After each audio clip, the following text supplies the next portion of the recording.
Hey everyone, Caffeine Man here with a very special video for you today. We are doing part 2 of the 3-part series of Are Energy Drinks Bad For You? In part 2, we're going over pre-workout drinks. Given that people use them before working out, they gotta be healthy, right? But are there any bad ingredients in them? And are the ingredients that are in there for pre-workout really what they're cracked up to be? Or is it all just hype? Well, I've enlisted the help of a biochemist who studies the science behind caffeine and energy drinks. And that collab is coming right up.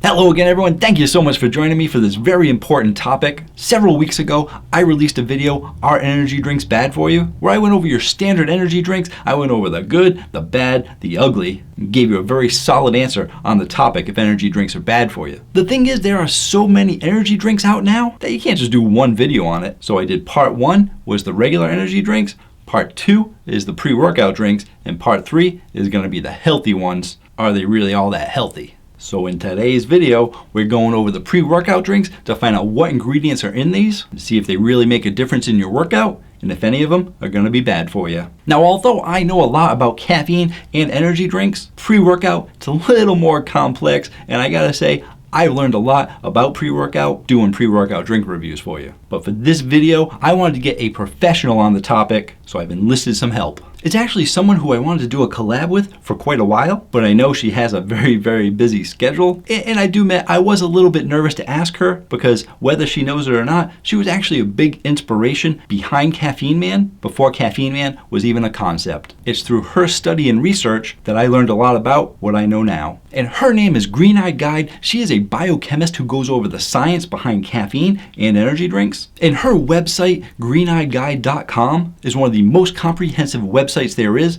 about caffeine and energy drinks. I've gotten a lot of answers to the in-depth questions I've had about energy drinks from there. And as opposed to me telling you all this, let me just introduce her. Here is Green Eyed Guide to tell you a little bit more about herself. Thank you, Caffeine Man. Hi, everyone. I'm Green Eyed Guide. Caffeine Man, I'm really excited to be teaming up with you today. Thank you again for having me. For those of you at home that haven't met me before, I'm Green Eyed Guide. Ever since I first tried an energy drink way back in 2002, I knew I wanted to use my science degrees in biochemistry and in food science studying energy drinks. I love using my science background to help people understand what's in energy drinks and whether or not they're safe. Energy drinks have been controversial ever since the beginning, but even to this day, there are some myths and misconceptions that just won't die. And there are still doctors and dietitians that say things like, energy drinks are poison, but unfortunately, it's just not that simple. This is why I've written 2, not 1, but 2 different books on energy drinks and caffeine safety. Whee! So, like I said, I love answering questions about caffeine and energy drinks. So Caffeine Man, I'm very excited to be talking to you today about pre-workouts and their ingredients. All right, let's do this.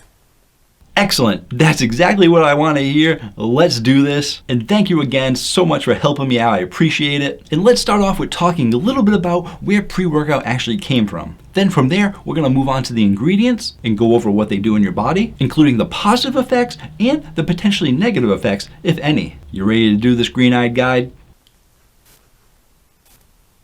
Okay, I guess that means she's ready. So where did pre-workout actually come from? Well, the truth is, pre-workout's probably been around for decades, ever since supplement shops became popular. But if you were looking for any specific events, some say that it started in Venice, California in 1982. The bodybuilding community had heard of a product called Ultimate Orange that was working miracles for people that worked out. Unfortunately, with time, there ended up being numerous lawsuits because of heart attacks and such. You know, the usual. Probably because they weren't regulated. Do you agree? Did you know that the 3 most adulterated products in the US, the 3 types of products most likely to be contaminated on purpose for money, are workout supplements, weight loss supplements, and supplements that help you in the bedroom? So those 3 types of products have the most problems in terms of safety and economic adulteration. And this is why it's fascinating when you think about how when energy drinks first came onto the market, many of them were sold as supplements, meaning they had a much more lenient, much more lax set of rules and regulations from the FDA. Thankfully, many energy drinks are now sold as beverages and not supplements, so they have a nutrition facts panel as opposed to a supplement facts panel. But still, the crossover between supplements like workout supplements, pre-exercise supplements, and energy drinks is fascinating. And there's some energy drinks that kind of cross into that pre-workout supplement field. So that intersection is really interesting in terms of safety because of the history of supplements and economic adulteration. And that's good to know. And that actually leads me into my next point. Although it started in 1982, it wasn't until 2012 when a supplement company called VPX made a product called Bang. They originally started with a product called Redline, which was a little bit more hardcore, but then moved on to Bang to make it a little bit more mainstream. And that's when VPX began its revolution in the energy drink world. It took approximately 5 years before it became extremely well known and mainstream, and it got to a point where it wasn't even being used for pre-workout anymore, but as an everyday drink for some people. Once that happened, many other supplement companies saw how big Bang was becoming, and they said, hey, we can do that too. Thus, the rise of pre-workout. In 2019, Monster actually created an entire sister company called Reign just to compete with Bang. And since then, pre-workout has been going insane, as I'm sure you guys know. So, Green-Eyed Guide, when was the first time you remember hearing about pre-workout, and what were your thoughts on it?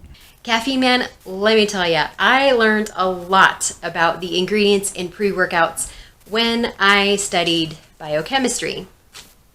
But I learned even more about pre-workouts, both the liquid form and the powder form, when I was doing bodybuilding.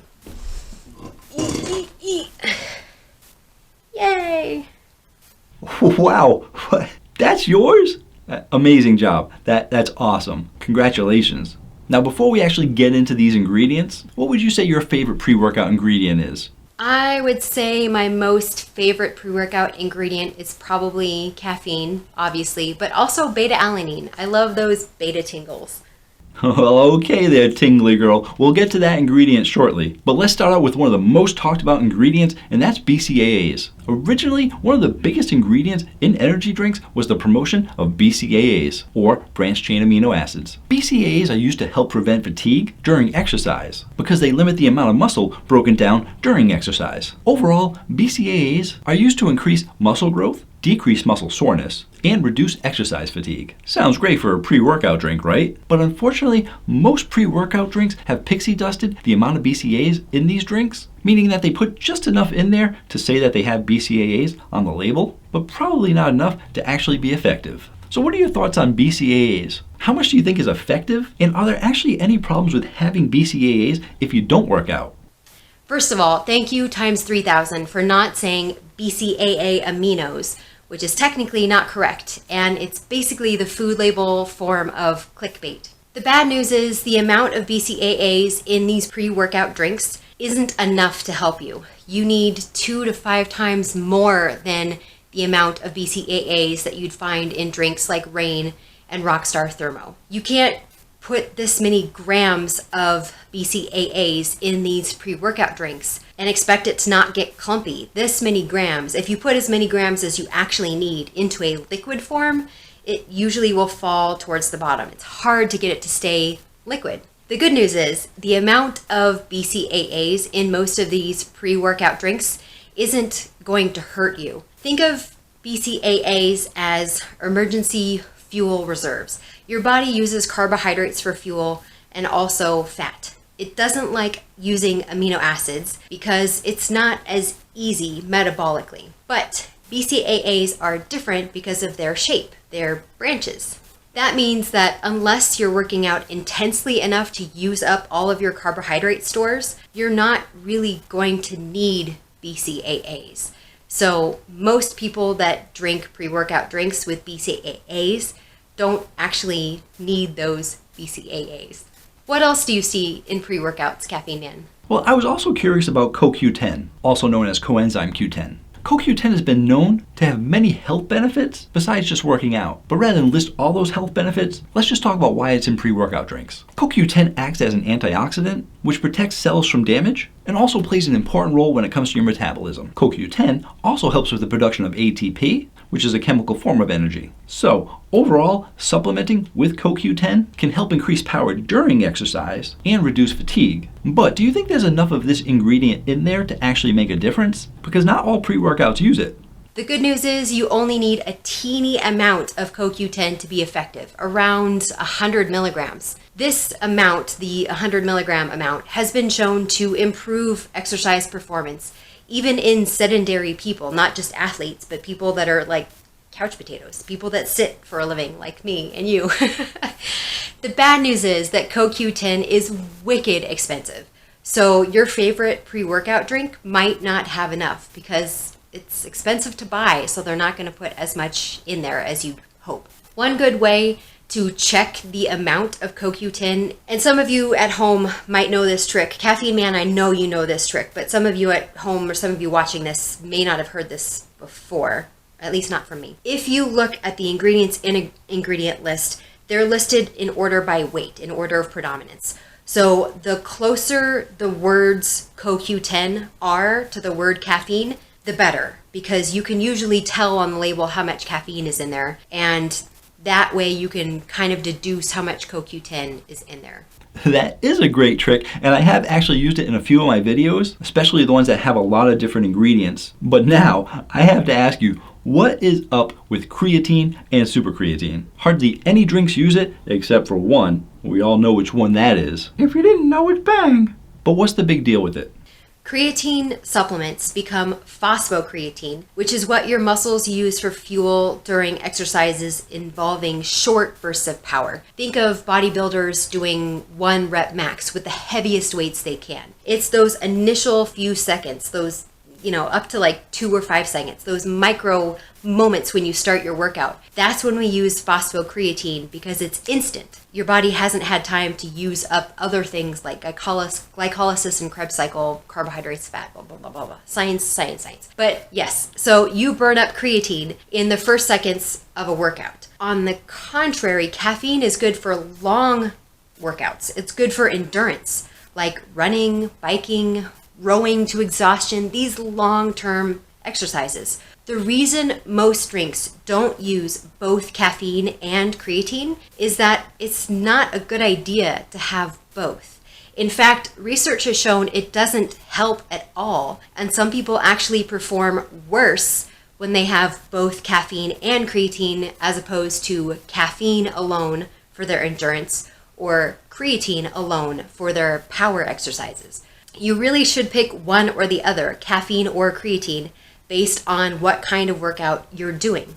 Also, creatine, like branched-chain amino acids, is tough to keep in solution. Like, picture oil and water. It's really tough. If you really want to supplement with creatine, you should have 3 to 5 grams, not milligrams, grams of creatine per day. Creatine monohydrate is very cheap, and it's supported by hundreds of studies for how effective it is and for safety. So until it's been proven otherwise, creatine monohydrate is the best option for those that want to supplement with creatine.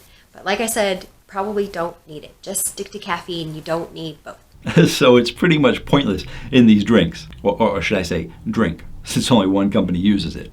Now this next ingredient has always been an interesting ingredient to me because I primarily thought that it's mostly a nootropic ingredient, although I've seen several pre-workouts actually using it. From what I know, citrulline is an essential nutrient that impacts liver function, healthy brain development, muscle movement, your nervous system, and your metabolism. So overall, it helps mental energy, memory, and focus, but citrulline also transports dopamine, helping increase its release in the brain. So it sounds like it's a pretty important nutrient. What do you think it does best? Is it better for muscle movement or nootropics? I've seen far more research around citrulline for cognitive performance. It's a safe ingredient and it's good for boosting your attention at doses of 250 milligrams. The dopamine benefits from citrulline are kind of a wash because you're getting dopamine benefits from caffeine already. Okay, here we go. The one that you mentioned earlier, beta-alanine. Beta-Alanine increases carnitine, an amino acid with antioxidant and immune system boosting properties. Carnitine helps reduce acidity in the muscles during intense exercises. Beta-Alanine may also improve physical performance and delay muscle fatigue. However, scientists are still trying to determine why beta-alanine might work for some types of exercises rather than others, specifically shorter duration exercises versus longer duration. What are your thoughts on that, and have you heard more about it? I love beta-alanine. I wrote a whole blog about how beta-alanine works using a Harry Potter analogy. If you're a Harry Potter fan, I recommend checking that out. But for now, we'll skip the whole how it works details. Essentially, the reason beta-alanine doesn't work for all exercises is that its job is to fight that burning sensation you get in your muscles when you're doing high intensity exercises. That burning sensation is from lactic acid. Beta-alanine works best for exercises less than 60 seconds long, like high intensity interval training. Any longer than that, and the results from beta-alanine are inconsistent because your body doesn't use that lactic acid cycle, which causes that burn during high intensity workouts in the first place. No lactic acid, no need for beta-alanine. No benefits there. A safety warning about beta-alanine. A standard dose ranges from 2 to 5 grams, but doses around 1 gram are the best because it won't give you as bad of a case of the beta tingles. Some people are more sensitive to the tingles than other people, and this side effect is harmless. It's really just annoying if you are susceptible to it. Believe it or not, I am immune to it because I have had a lot of C4. Trust me, good stuff.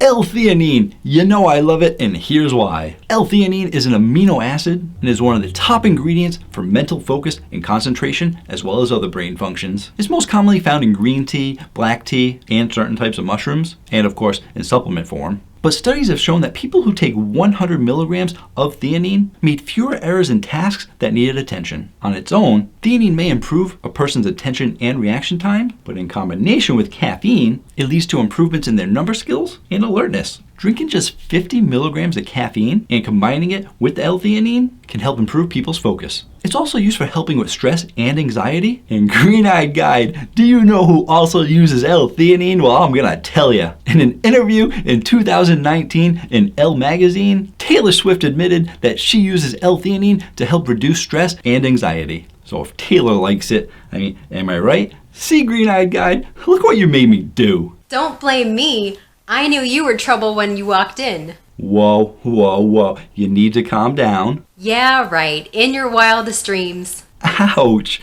That hurt. I'm delicate. Maybe we should just continue on. I wish you would. All right. Are you ready for it? Next up, we have citrulline. This one's commonly used as a thermogenic ingredient. Citrulline turns into arginine, which turns into nitric oxide. Increased nitric oxide allows blood, oxygen, and nutrients to flow freely to every part of the body, so it helps with blood flow, blood pressure, and muscle relaxation. Rain Inferno and Celsius Heat both use this ingredient, but it's also in some other drinks just because of what it does. So, this is a solid ingredient, right? Caffeine Man, I have some good news and some bad news about citrulline. Yes, citrulline turns into arginine, which turns into nitric oxide. And yes, nitric oxide helps regulate blood pressure, blood flow, and muscle relaxation. The bad news is research is inconsistent when it comes to citrulline and muscle soreness, training volume, creatine production, aerobic exercise, and muscle protein synthesis. All of those are kind of iffy. The results are inconsistent. The good news is that citrulline helps our bodies get rid of waste. And you can have like 15 grams of citrulline without side effects. So the more you have, the better. When we eat a lot of protein, we make a lot of waste in the form of ammonia. The amino acid arginine helps your body get rid of this waste. Arginine supplements, though, get metabolized really quickly. So the best way to help this whole waste thing is to get more arginine, but the best way to get more arginine is to get more citrulline. This getting rid of waste job that citrulline and arginine does is why the research on citrulline and working out is inconsistent. How much protein we eat can interfere with these nitric oxide workout benefits. So basically, citrulline gets so busy helping us take out the trash, it can't help us with our workouts. All right, well, next up, we got carnitine. L-carnitine is an amino acid that helps boost the metabolism, which can help burn calories. Studies have shown that it helps the body produce energy, boost endurance, and is important to heart and brain function, as well as muscle movement. L-carnitine also has the benefit of crossing the blood-brain barrier, and therefore helps the body deliver energy to the brain and the nervous system. Therefore, it could be a nootropic ingredient because it improves mood, learning, and memory, but it also helps your muscle mitochondria burn fat, which can increase your endurance and help you recover faster when working out. Yes, exactly. That's how carnitine works. And according to this book, carnitine can irritate an empty stomach, but the body is really good at getting rid of excess carnitine, so at least there's no risk of you having too much. I've seen that book somewhere. Probably where I got most of this information from. Next up, probably one of the most controversial topics we're going to talk about in energy drinks, or even just sugar-free energy drinks, and that's artificial sweeteners. Get ready, green-eyed guy. This is a big one. Everyone wants to know about artificial sweeteners. Ever since day one of the creation of an artificial sweetener, there was a rise in people that just hate artificial sweeteners. They just throw out things like, boom, these kill you. Boom, these cause cancer. Boom, artificial sweeteners are just evil. And the group just continues to grow, I swear. They have to be backed by the big sugar companies. So do you get bombarded with questions about artificial sweeteners? Yes, I often get bombarded by questions about artificial sweeteners, which is why I always point out the artificial sweeteners, or artificial or not, the sweeteners that are in the drinks that I review. And I know you do that too, so thank you for that. Well, from what I've seen, every artificial sweetener has had its ups and downs, but we're not here to go through them all, just the ones that are in pre-workout, which are primarily sucralose and ACE-K, or otherwise known as sulfame potassium. A green-eyed guy can correct me if I got that wrong. Asulfame potassium. That you can just call it ACE-K. K is the symbol for potassium in the periodic table, so all the cool kids just call it ACE-K. Asulfame potassium, but I want to be like the cool kids too. So I'll call it ACE-K. The United States Food and Drug Administration, or much easier called the FDA, approved the use of sucralose, also known as Splenda, in 1998. Even though Canada was using it in 1991, Australia in 1993, and New Zealand in 1996. It just goes to show that we really wanted to make sure that it was safe to use. And in the past 20 years, more and more studies have been done on it to make sure that it's safe for use. They want to remain positive that sucralose is still good for you. Now, from everything that I've seen up until this past year, sucralose has been perfectly fine. But I heard that there are new studies popping up saying that there may be one or two things that are actually bad for you. Have you heard of these studies? Caffeine Man, there are always new studies coming out about sucralose and other artificial sweeteners. So let me tell you about the latest and greatest information that I found. The newest concern about sucralose is whether it hurts the bacteria in our gut.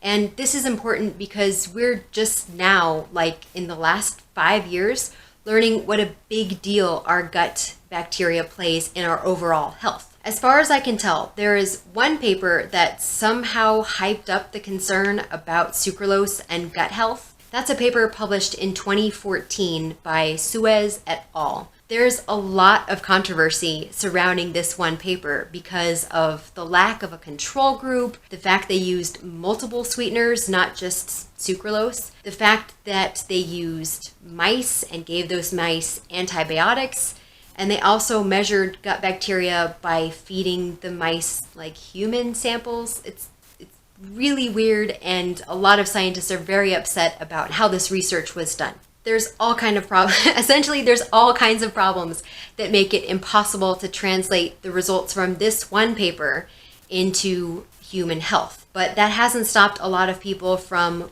growing their concern about whether or not sucralose and artificial sweeteners are bad. People are always looking for some kind of excuse. I shouldn't say looking for, I should say people are always cautious about whether or not artificial sweeteners are bad for our health. That was that paper in 2014 that caused this whole mess.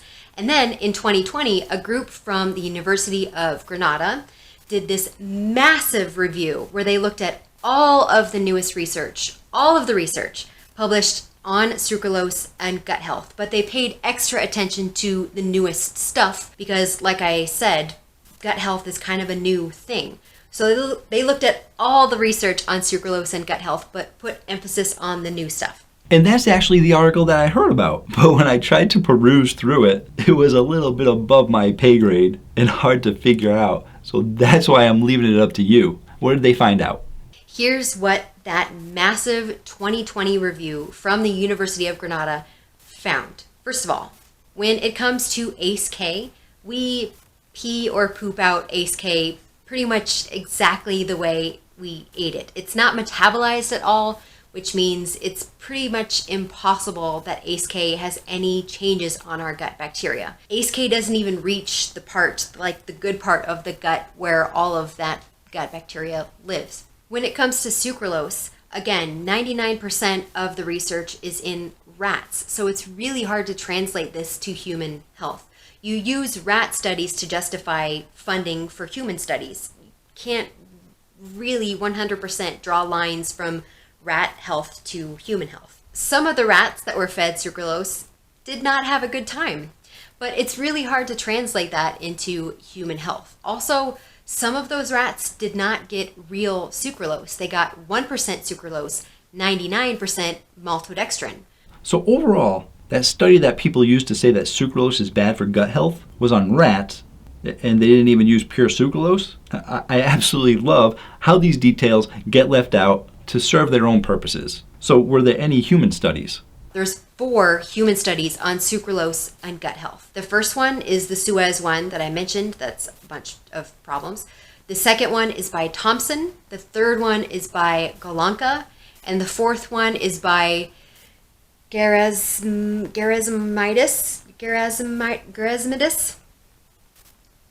The one by Thompson, the second one I mentioned, is actually considered the most reliable because it was a large group of people. It was double-blind, placebo-controlled.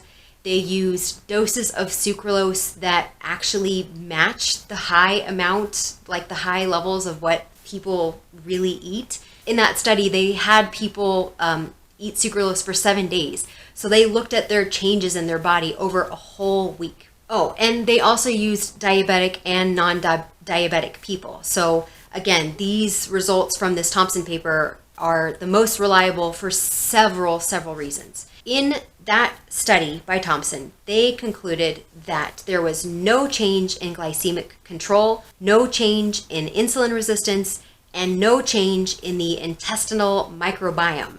So huge thumbs up from that paper in terms of sucralose and gut health. We're all good. Okay, so that's a lot of science, Caffeine Man, but the bottom line, like I said, is sucralose is still safe, and we're 99% sure it doesn't mess up your gut bacteria.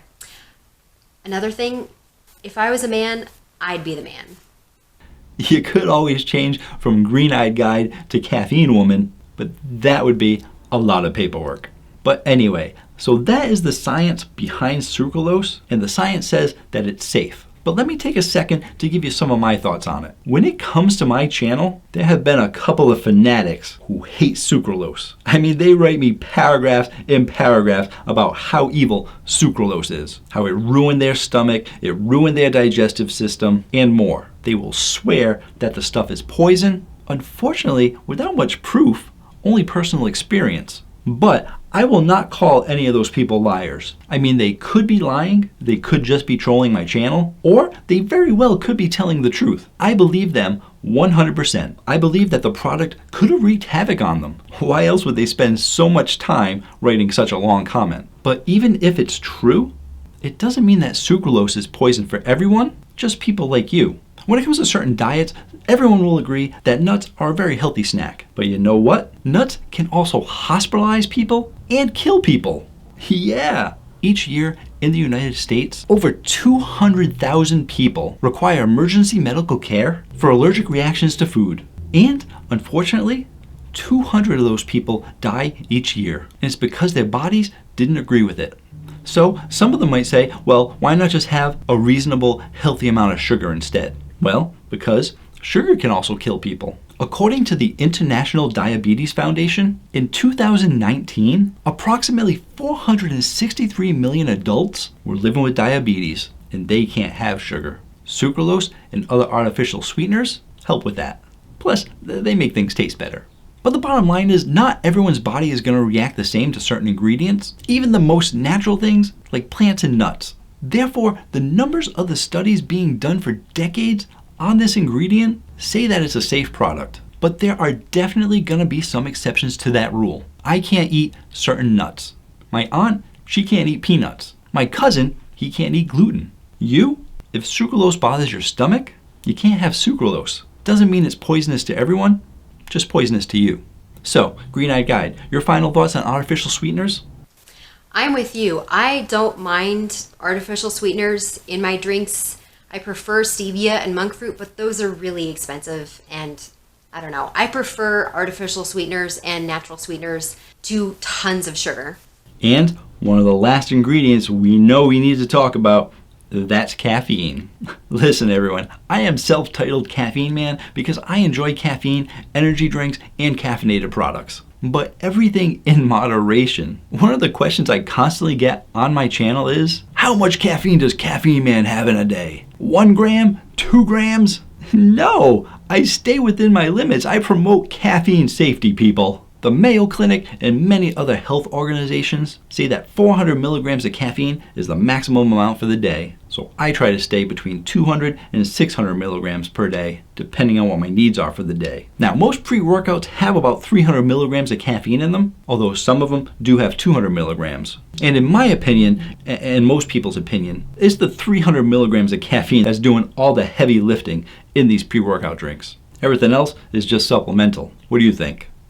So you and I, Caffeine Man, have had this conversation several times. And since I know you're a fan of my website and my books, thank you for that again, by the way, I know we're on the same page here, 100%. I am not embarrassed to say I take forever, like several days, to finish an energy drink. I grew up with not a lot of money, so I was always trying to make my energy drinks last as long as possible. And that's why after 20 years of drinking energy drinks, I still don't need a ton of caffeine to wake me up. Thank goodness. Oh yeah, I mean, I totally nurse my drinks. Maybe not as long as you do, but still. And do I ever have a day where I feel that I need a 300 milligram drink? No, I mean, nobody should ever feel like they need a 300 milligram of caffeine drink unless they're going to be working out. That's why they're called pre-workout drinks. You're supposed to have them before working out because 300 milligrams gives you a huge burst of energy to help you work out. These drinks aren't made for sitting around watching TV, sitting at your computer at work during the day, or sipping while you're at school or on your lunch break. 160 milligrams of caffeine was the standard amount of caffeine in energy drinks, and it worked perfectly fine to give people energy at 160. At 10 milligrams per ounce of caffeine, that's enough to give anyone energy. Obviously, 300 is gonna punch you with energy, but you really don't need that much unless you're working out. I feel like I'm exhausting this topic. I'm totally hogging the conversation. So please, Green-Eyed Guide, step in here and let me know what you think. There's plenty of news stories. In fact, one of my friends, hi JB, one of my friends just sent me a news story about energy drinks killing people. In these news stories, the deceased has always had an excessive amount of caffeine. I know you, Caffeine Man, have done a video on this already, so thank you for that. But yes, caffeine increases your heart rate, so it's strongly recommended by several research groups like Health Canada, the US FDA, and the European Food Safety Authority to not have more than 200 milligrams of caffeine before a workout. I know a lot of pre-workout drinks have more than this magic 200 milligram amount, but this is the amount that's recommended as safe per one serving. If you have more than 200 milligrams in a serving, you're not necessarily gonna die, but it could give you some side effects like heart racing, dizziness, nausea, etc. And the side effects you feel are going to be compounded by how vigorous your workout is and what your caffeine sensitivity is. So in general, I try to stick to 200 milligrams at a time, but yes, technically you can have 400 milligrams of caffeine in a day. Now, we've gone over a majority of the ingredients in pre-workout drinks, But overall, it seems like pre-workout drinks are healthy.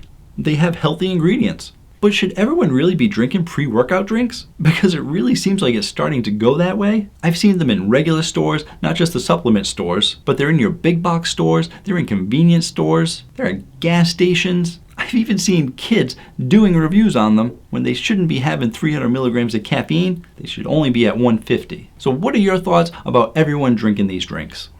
So my thoughts on this are, if you're training for a race or a competition of some kind, then there is a good reason to find a good pre-workout. And some of the ingredients we talked about are, valuable things that can give you some benefits. But if you're not really training for something, if you're just working out to be healthy, then I think just a regular energy drink would suffice. I don't think you necessarily need a pre-workout drink unless you're training intensely for a competition or something.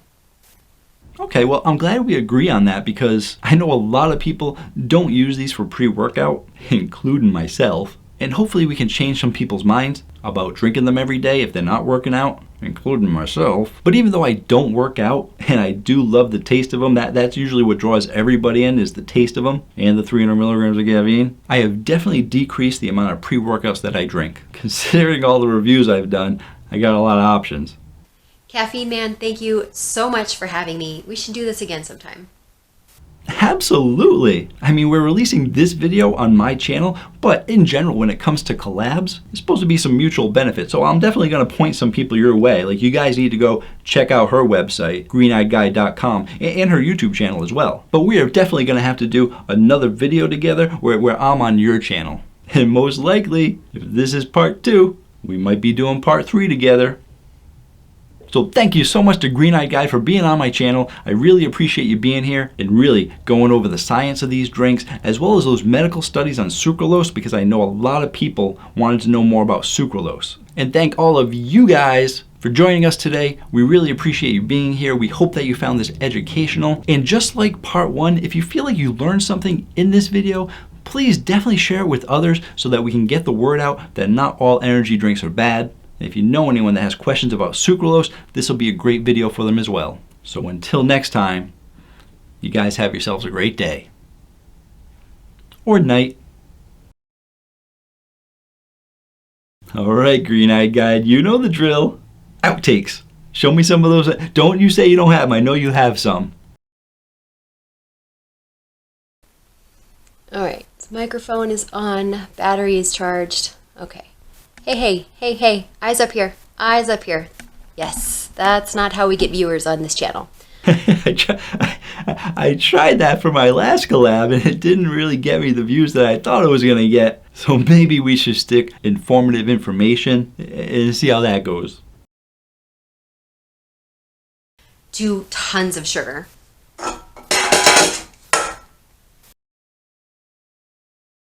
That you can just call it ACE K. K is the symbol for potassium in the periodic table. So all the cool kids just... Oh, remember when I said the battery was fully charged? Well, that was a lie.